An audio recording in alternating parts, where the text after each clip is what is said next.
It's time for a very basic introduction to complex numbers. Consider the equation x squared plus 1 equals 0. If we try to solve it by subtracting 1 from each side, the result is x squared is equal to negative 1. Because x squared is always greater than or equal to 0 for any real number x, there are no real solutions.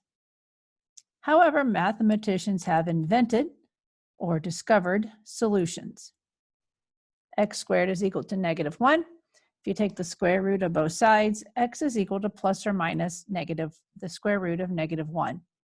We now define a number called the imaginary unit, denoted by I. The properties of the imaginary unit I. I is going to equal the square root of negative 1. And the next part is a little more information. I'm going to leave that up to you to read.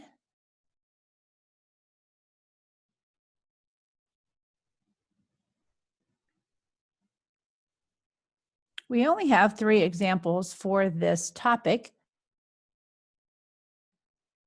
because we are only going to use the definition of I is equal to the square root of negative 1.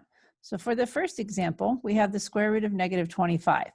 I can rewrite this as the square root of negative 1 times the square root of 25.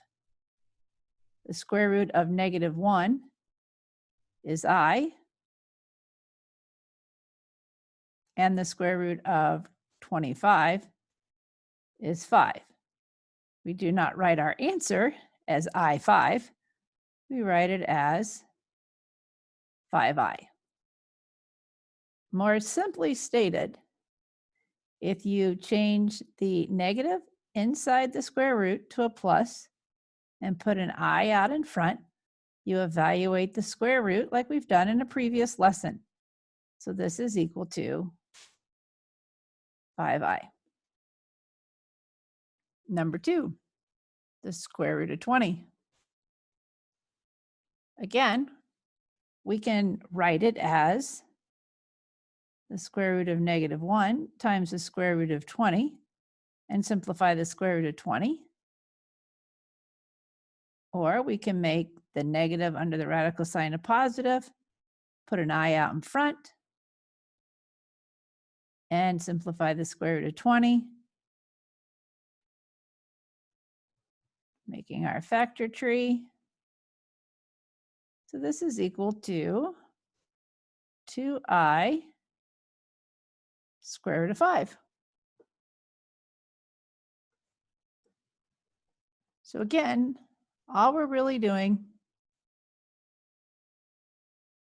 is letting I represent the square root of negative 1. You could also write this answer as 2 square root of 5I, but be very careful that you don't extend the square root over top of the I. And finally, example 3. Mathematically, this is the square root of negative 1 times the square root of 150. The square root of negative 1 is I. And then we will simplify the square root of 150.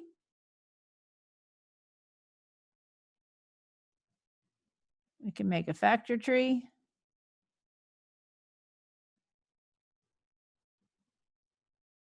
So we have a pair of 5s.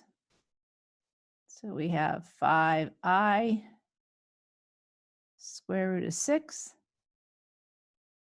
or 5 square root of 6I,